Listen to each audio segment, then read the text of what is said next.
If you're a senior figuring out what's next or helping a parent do the same, you're in the right place. Let me tell you how this all started. I was 77, visiting an old friend and his wife in Thailand. The kind of trip you take just because you can, not because you're looking for anything. But somewhere in that visit, it hit me. I was getting older. Not the way I always pictured it. This was the real thing. Physical changes, cognitive changes, things I had to actually recognize and actually deal with. That's where your next chapter started. I had already spent 37 years as a real estate broker.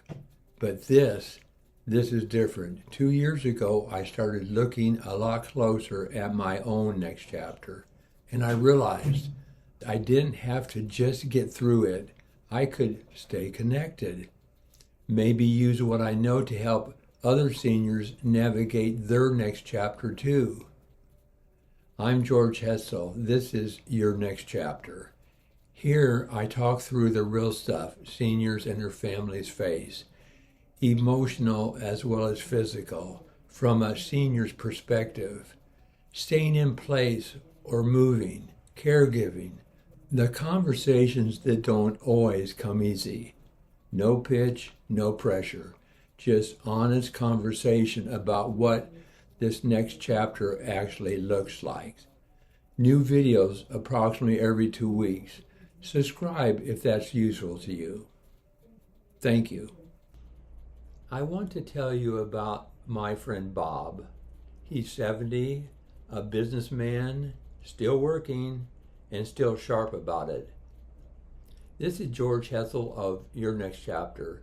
I'm a real estate broker in San Diego, California, and I help seniors navigate housing transitions. A few years ago, Bob took on something nobody would have required of him. A close, longtime friend of his, she's 83, was diagnosed with dementia, and Bob decided he was going to be the one there for her. I asked him straight out, is this an obligation, a choice, or something else? He said it's a total choice, and it's an honor and a privilege, and it is an obligation, all three. Here's what that actually looks like. Bob's still running his business. A few years back, he made a call, sold off half of his business, brought in a partner to take off some of the load. He told me straight out, if he hadn't done that, taking care of his friend would have been a hell of a lot harder.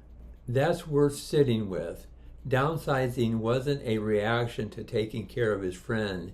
It was a lifestyle decision Bob made on his own. Thinking ahead about aging, not waiting for something to force his hand. It just happened to be the thing that made everything after that possible. I asked him what the hardest part of a normal day is. He didn't hesitate, making time for the gym, making time for himself. I asked what people wouldn't guess about all this, and he said, most people don't know he's also in a relationship. Someone who's fully supportive, who's close with his friend too, but finding time for the two of them alone, together, that's the hard part nobody sees. In the afternoon, he runs low. He used to feel bad about that, like it meant something was wrong with him. He doesn't anymore. Now he just naps and goes to the gym and gets his quiet work done in the evening instead, when the house is calm. I asked him if anything had surprised him. He said, mostly how grateful he is to be able to do this, and how grateful she is to him. She said it to him more than once. How would people my age get by if they didn't have somebody like you? Bob's part of a group, people who hold each other accountable, who he can be honest with about how it's actually going. He told me the group is a big part of why this hasn't broken him. Somebody to be real with, so he doesn't just grind through it alone. Last thing I asked him, is there anything you wish someone had asked you that nobody has? At some point he told me he would have liked somebody to ask him how he was doing. And eventually, in a counseling session, his counselor did. She said, "How are you doing, Bob?" That completed it for him. That's Bob. Thank you. Have a great day.